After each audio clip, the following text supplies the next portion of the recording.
I was on a conference call with you a few months ago when the DREAM Act did not pass. You came very close. We're not able to pass the DREAM Act.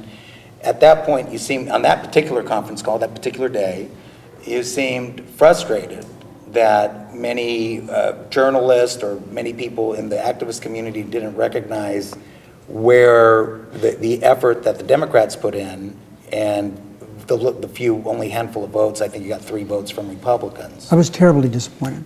Got 90% of the Democrats.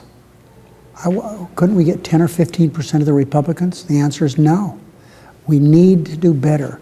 And I am one who believes that difficult issues are settled at the ballot box. And I think that until the Republicans understand that this Latino community is strong.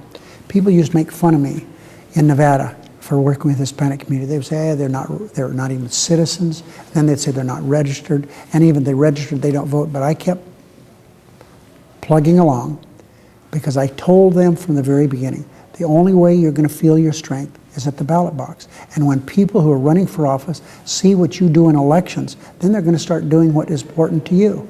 And the election in Nevada this time and the 2 last election cycles in Nevada proved that. People now are concerned that they haven't done enough for the Hispanic community, and that's the way it should be. I know we're almost out of time, so I don't want to impose any time, but I had 2 questions for you. Number one, as you look at the upcoming presidential election and you look at the upcoming Senate elections, do you see an opening there at all for the GOP to take over the majority in the U.S. Senate?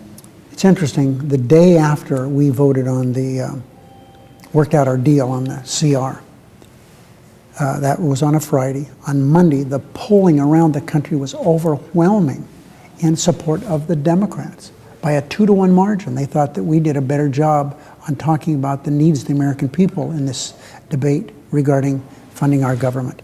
So I believe that we are going to be extremely competitive. Patty Murray's running that campaign committee. We're working really hard. We got good candidates. And by the way, we have a candidate in Texas that is a tremendous candidate. He's a retired Army general.